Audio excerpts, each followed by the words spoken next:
bonsoir à tous, nous voici pour une nouvelle vidéo et je mets le micro plus près sans éteindre la vidéo, c'est encore mieux.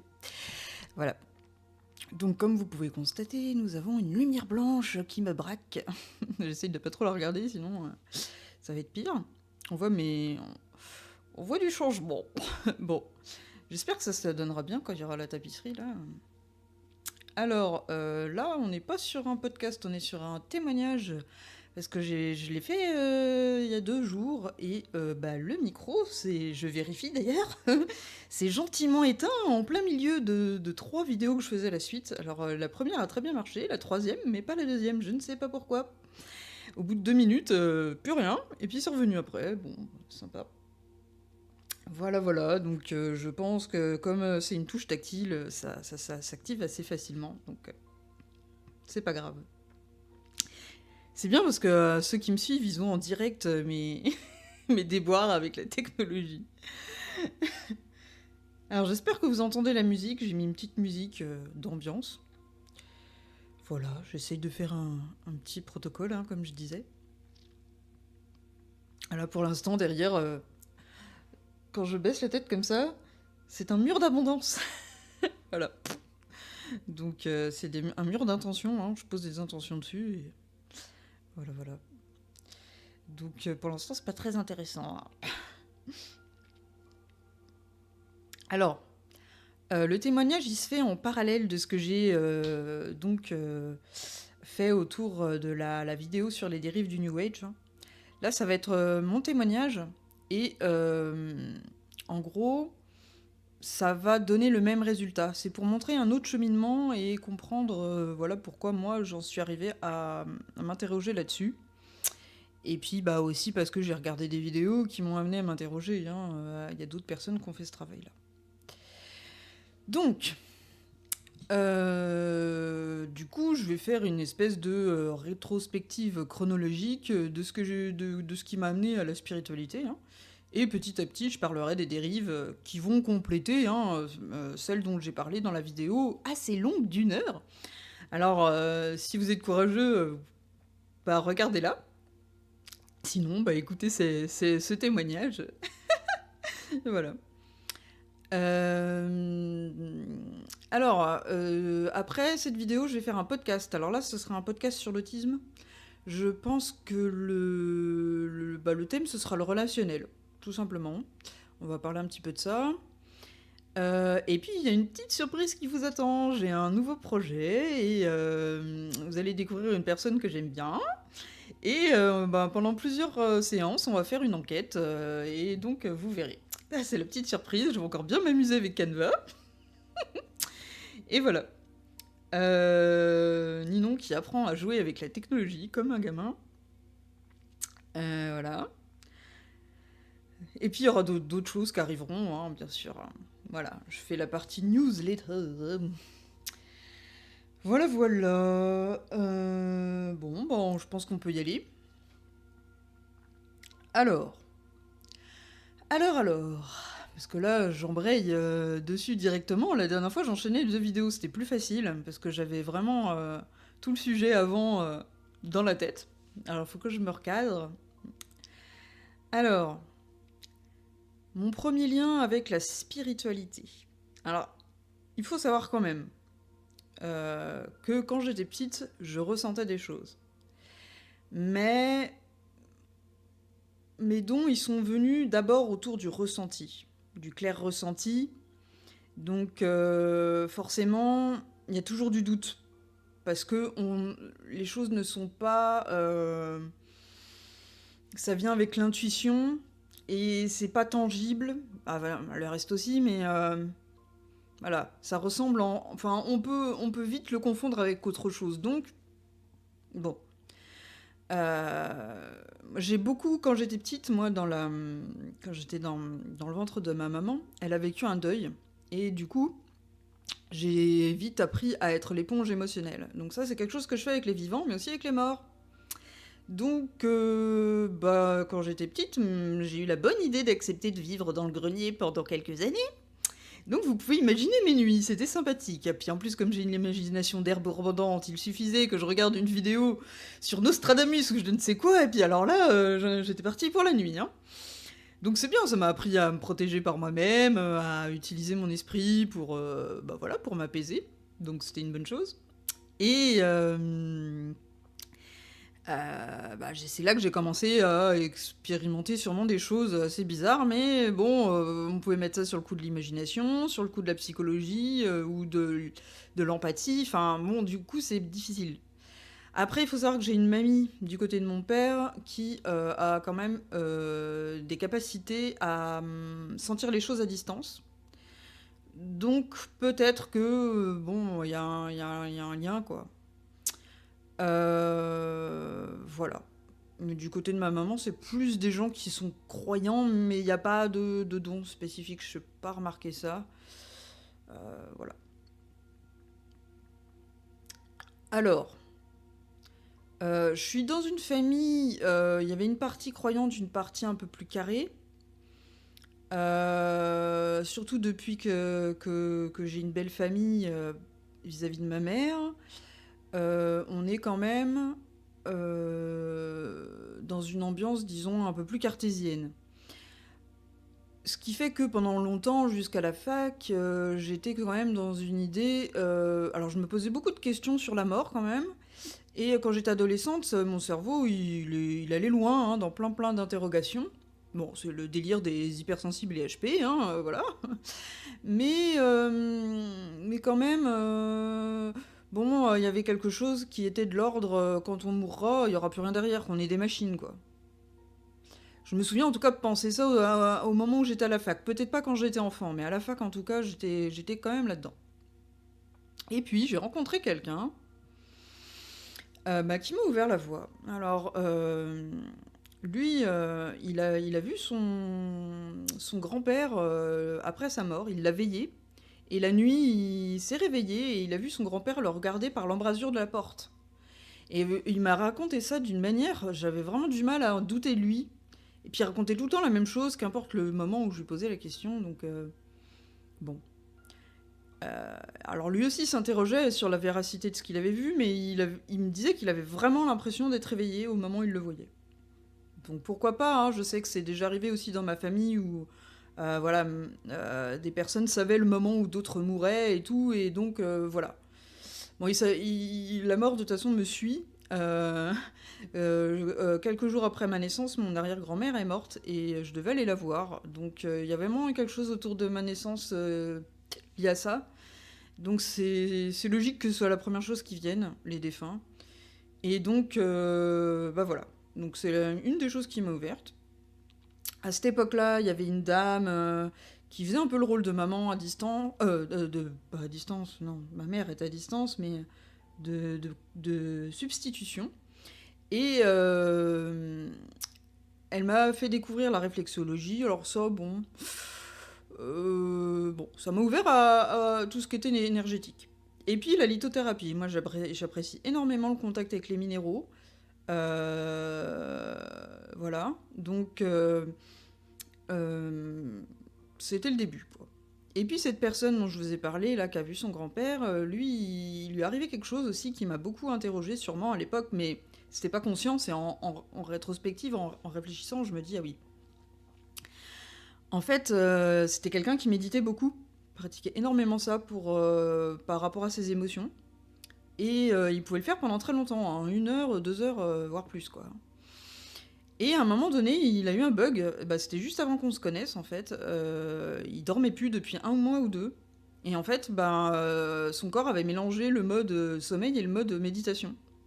Et donc, cette dame, dont je vous ai parlé, elle lui a conseillé de parler à son fort intérieur et de lui demander de bien différencier les deux. Parce qu'en fait, il a fait la bêtise de méditer allongé. Et c'est vrai que allongé, bah forcément, c'est la même posture, donc bon. Alors, du coup, il a fait ça et ça l'a aidé. Il s'est sorti de ses insomnies parce qu'il prenait des médicaments, ça faisait rien. Vraiment, des somnifères hyper forts, ça faisait rien. Donc, elle a fait ça, il a fait ça, elle a suivi son conseil et bah, ça a marché, quoi. Et moi, là, je commençais à réfléchir sur le pouvoir de la conscience. Ah, parce qu'il faut savoir que j'étais en études de psychologie à ce moment-là, donc j'ai vu Freud et Lacan, et puis je me suis aussi un peu intéressée à Jung, bon, plus maintenant qu'à l'époque, mais voilà, je savais déjà ce qu'il avait fait sur les rêves, et puis par rapport à la conscience, à la spiritualité, il a un peu plus développé ça. Et d'ailleurs, le New Age, hein, comme j'en parle dans la vidéo d'avant, ça utilise beaucoup les concepts de Carl Jung. Donc voilà. Voilà. Alors, c'est dommage que l'autre vidéo n'ait pas été faite parce que là, je suis moins fluide, je suis beaucoup plus fatiguée, mais bon, tant pis, hein, on peut pas choisir. Alors, qu'est-ce qu'il y a eu ensuite? Ensuite, il y a eu il y a eu la période où j'ai appris la psychologie. Je me souviens pas qui est grand. Ah si, pendant que j'étais en cité universitaire, c'est là que j'ai eu mes premiers contacts défunts. Beaucoup pendant Alors j'écrivais beaucoup mes rêves à l'époque. C'est encore le cas, hein, mais j'ai eu une période où je le faisais plus. Et en gros, ouais, je pense que c'est la lumière qui me gêne, parce que c'est l'autisme et la lumière, ça va pas ensemble. Mais je fais avec, c'est pas grave. Mais je m'en rends compte déjà, c'est bien. Qu'il faut que je regarde ailleurs en fait. Et donc ça, bah oui, mais si je regarde pas, c'est pas top pour vous. C'est pas grave, on va faire avec. Alors,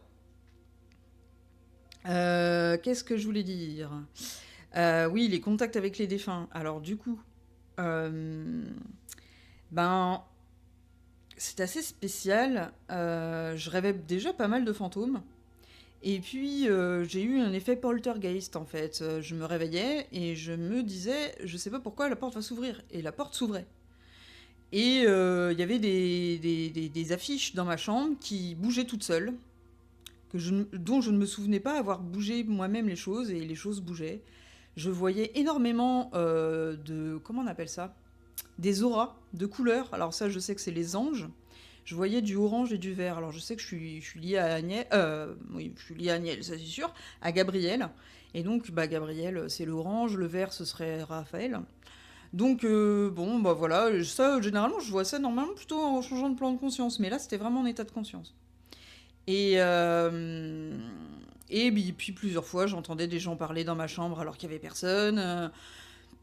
Voilà, c'était comme ça. Et puis à un moment donné, j'en avais marre. J'ai tout coupé. J'ai eu plusieurs fois quand même des ressentis, hein, mais j'avais plus la vue, quoi. Parce que, je sais pas pourquoi à l'époque, je voulais me concentrer peut-être sur les études, je sais plus très bien. Donc il y a eu ça quand même. Après, je suis allée en école d'éducateur.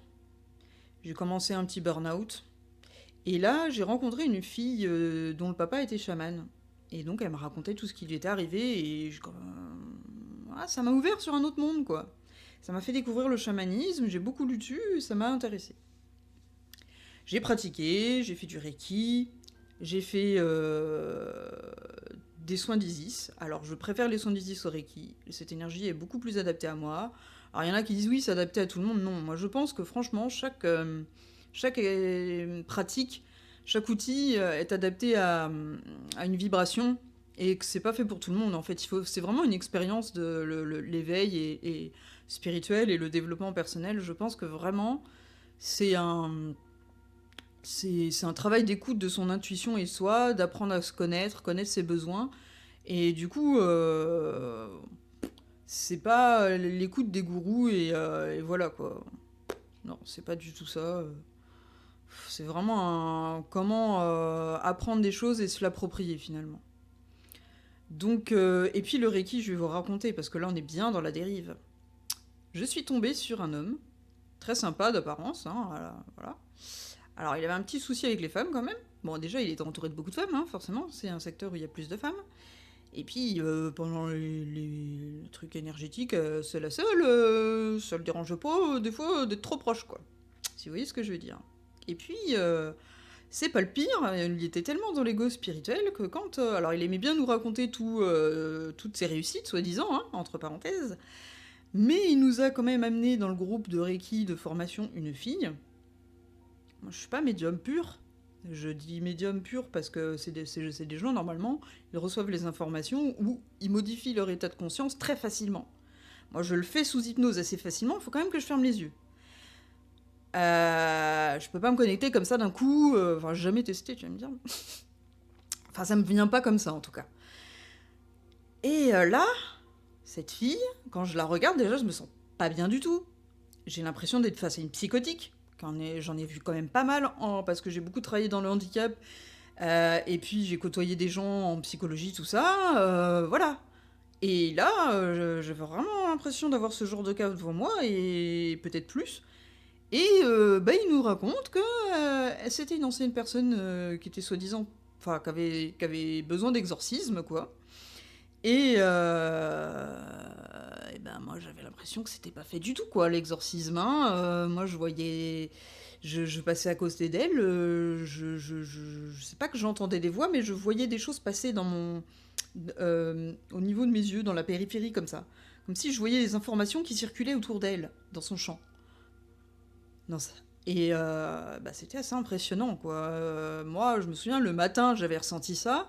Il avait raconté ce truc-là, alors pas du tout flippant quand on fait une formation où justement on ouvre le chakra couronne, qu'on n'est pas forcément, on se protège pas forcément, on ouvre le chakra du cœur, mais bon, on n'a pas un taux vibratoire de ouf quand on commence, quoi. Enfin, je veux dire, voilà, on nous amène quelqu'un qui est chargé. Ah là, j'ai commencé à réfléchir quand même sur le pouvoir qu'on donne aux autres et l'importance aussi de se protéger. Ou d'accueillir, mais voilà. Et l'après-midi, je suis allée chez moi pour manger et j'ai pris une stibine. Bah, ça a marché. Je l'ai mis entre elle et moi. Ça m'a protégée. Par contre, la personne qui était ma meilleure amie à l'époque, elle, ça l'a pas protégée. Elle s'est tapée 6 mois d'entité chez elle quand même. Hein. Donc attention, un genre de pratique à qui vous faites confiance pour vos formations, à qui vous avez affaire. Faites vos petites enquêtes avant. Je pense que ça peut être pas mal. Moi, de base, j'y serais jamais allée dans cette librairie. C'est parce que cette personne-là, à côté de moi, elle aimait beaucoup ce lieu. Moi, vraiment, je l'aimais pas trop. Et voilà, je me suis laissée influencer par une amitié. Et puis voilà, c'est pas grave, ça arrive. Et puis voilà, je regrette pas. Ça m'a appris ça. Qu'est-ce qui m'est arrivé autrement Alors ensuite, j'ai testé l'hypnose. J'ai beaucoup aimé.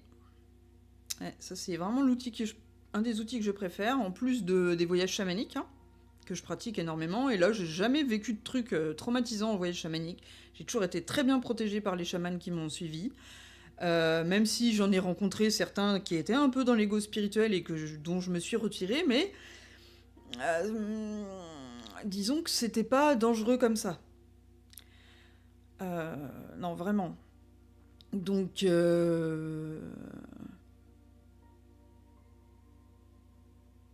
l'hypnose, j'ai découvert ça avant le confinement.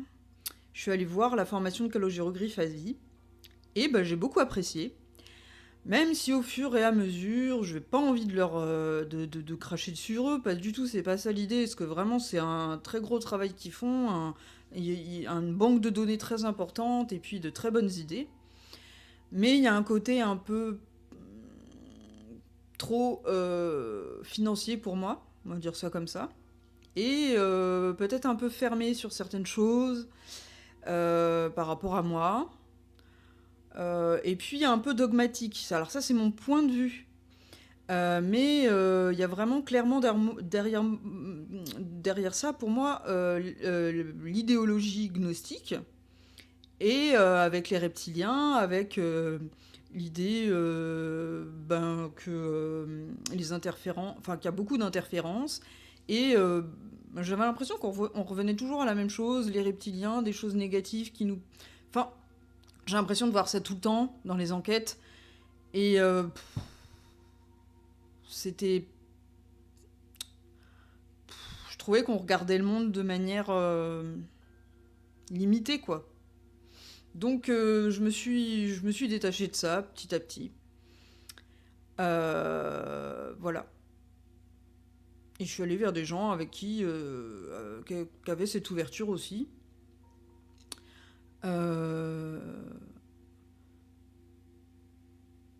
Voilà. Et puis j'ai aussi pratiqué un petit peu l'hypnose de Dolores Cannon. Bon, elle, c'est plus la chrétienté. Il y a aussi des limites, hein, parce que bon, elle a expérimenté des choses autour des vagues de volontaires, autour de personnes qui auraient vécu, qui auraient rencontré des extraterrestres. Enfin, c'est comme ça qu'elle a commencé à être connue, hein. Elle faisait des régressions de vie antérieure, et puis elle s'est rendue compte que des gens faisaient des vies antérieures, mais pas sur Terre. Et après, elle discutait avec des entités. Bon, alors, selon les croyances, il y en a qui disent que c'est faux, d'autres que c'est vrai. Donc, bon, je pense que derrière ça, il y a des idéologies. Donc, bon, je prends ça avec ces informations-là avec des pincettes. Moi, je me rends compte qu'en hypnose, finalement, on va trouver dans l'éther beaucoup d'égrégores. Finalement, on retrouve une forme de croyance, même dans l'éther, finalement. On a des filtres dans l'éther, pas que des filtres dans le mental, on en a aussi. On fait exister nos croyances, donc tous les possibles sont dans l'éther, quoi. Donc pour avoir une information pure, c'est compliqué. Moi, j'y arrive beaucoup mieux quand je pars seule ou quand je suis en duo. Pour avoir des informations où j'ai eu des expériences quand même, où j'ai vu toute la vie de Sainte Bernadette à travers les yeux d'une bonne sœur, et toutes les informations que j'ai réécrites derrière dans mon cahier, je suis allée faire les recherches sur Internet après, et ça correspondait au niveau des dates, au niveau des noms, au niveau de la langue, au niveau des scènes que j'ai vues. Et après, j'ai regardé un film sur elle, j'ai vu la même chose, les mêmes habits, les mêmes cheveux, les yeux, tout, machin, enfin... Voilà, je me suis dit, là, j'ai plus trop de doutes sur ce que j'ai vu. Mais voilà, je suis quelqu'un de... Quand même, j'ai besoin, hein, de beaucoup pour croire. Enfin, et c'est peut-être pas plus mal. Et voilà. Alors quand même, hein, Griffazi, même si je trouve ils sont un peu trop dans le dogme, il y a quelque chose de très intéressant, c'est qu'ils nous font prendre conscience de nos propres croyances limitantes, moi j'ai beaucoup travaillé grâce à eux autour de mes croyances, hein, par rapport au New Age. Ça m'a beaucoup aidé à me détacher du New Age et de tous ces gourous et tout.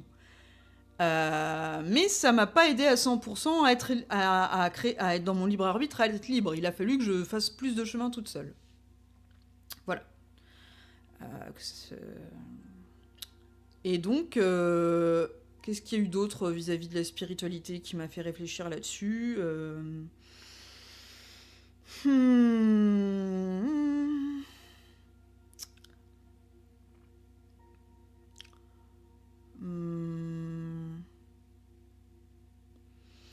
Bon, bah non, je vois pas. Récemment, est-ce qu'il y a des choses...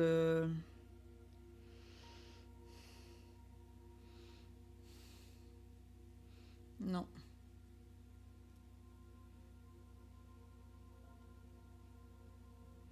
Non, bah voilà. Au niveau des dérives, je pense que j'ai fait le tour. Alors c'est plus court que la dernière fois, ça m'étonne pas.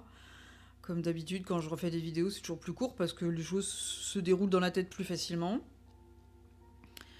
Les 3 bêtises, hein, qui m'ont permis d'apprendre, c'est vraiment le Reiki, l'hypnose, et puis... Ah si, quand même, j'ai pratiqué des choses en chamanisme, effectivement. Et des fois, j'ai pas demandé d'accord. Ça, j'ai pas aimé non plus, hein. Ça, je me suis senti pas bien après coup, je me suis rendu compte que j'avais fait de la sorcellerie.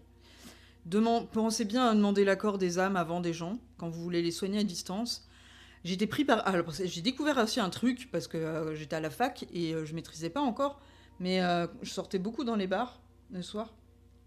Et il y a plusieurs fois quand même où j'ai découvert que en me connectant par la terre avec les gens qui étaient dans des états de conscience modifiés, j'étais capable de leur redonner de l'énergie, de les réveiller, quoi. Par exemple, si quelqu'un fait un coma éthylique, perd la conscience parce qu'il a peur de quelque chose ou autre, je suis capable de me reconnecter à lui et de lui redonner de l'énergie. Je l'ai fait 3-4 fois. Ça donne l'impression d'une toute puissance, et ça fait faire n'importe quoi. Et ça, j'avoue, c'est une des limites aussi. Vraiment, ça, j'ai eu honte de moi, je le fais plus du tout. J'ai peur de ma propre puissance. Alors, du coup, j'apprends à travailler, à connaître les choses, à les spiritualités, à travailler sur moi, pour ensuite le pratiquer. Parce que pour l'instant, j'ai pas confiance. Voilà, j'ai fait des bêtises. C'est vrai que j'avais pas pensé à parler de ça la dernière fois, mais effectivement, il y a eu ça. Il y a eu ça. Comme quoi c'est important de prendre de la distance, du recul et de chercher. Parce que... Après, j'ai eu une personne aussi avec qui il y avait une interaction très positive au début, et puis il y avait un esprit qui lui a dit qu'il fallait arrêter. Moi, j'étais là, attends, il suit tout ce qu'on lui dit, sans se poser de questions. Ça m'a aussi interloqué. Quelqu'un qui donne toute puissance à quelque chose d'extérieur à lui, ouh, la nature de l'entité, j'ai un petit peu peur de ça. Ouais. Enfin voilà, je pense que j'ai fait le tour. Si j'ai d'autres idées, je ferai dans une autre vidéo. Mais c'est un peu mon expérience avec les limites de la spiritualité. Sinon, j'ai expérimenté plein de choses et j'ai beaucoup aimé, j'ai beaucoup apprécié, ça m'a énormément aidé, ça a été très fatigant. Je vous ferai une prochaine vidéo où je fais le témoignage de la nuit noire de l'âme. La mémoire de l'âme, oui, ça va avec. Alors là, du coup, ça va être spécial. Mais bon, j'espère que là, ce sera un premier jet. C'est encore mieux les premiers jets quand même, je préfère. Bon, je vous fais de gros bisous.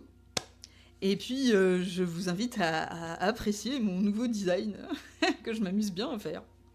Et puis, je vous prépare ce soir la petite surprise. Je vous concocte ça et je vous donne ça pour la prochaine fois. Ah, vous êtes gâtés cette semaine. Hein. Comme j'ai raté 1 ou 2 semaines, là, vous en avez des vidéos. Hein, entre les 2 podcasts, les 2 témoignages, plus la petite surprise, là, vous êtes bien. Hein. Plus en plus la vidéo de la semaine sur les enquêtes, alors.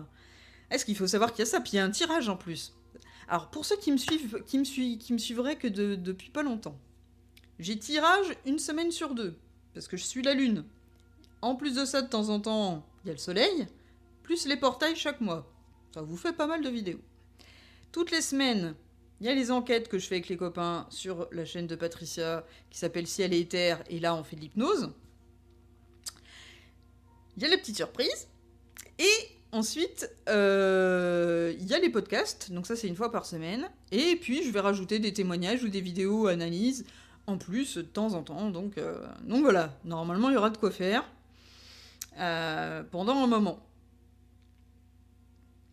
Bon, là, cette fois-ci, je vous fais vraiment de gros bisous. Et puis, je trouve que ça c'est sympa, finalement, la lumière blanche, là, ça m'a moins gêné à la fin. Et puis, j'attends vraiment d'avoir la tapisserie, là. Et puis, le micro, il est bien, je trouve, quand même. Finalement, celui-là, l'autre, je l'ai pas encore paramétré. Hop.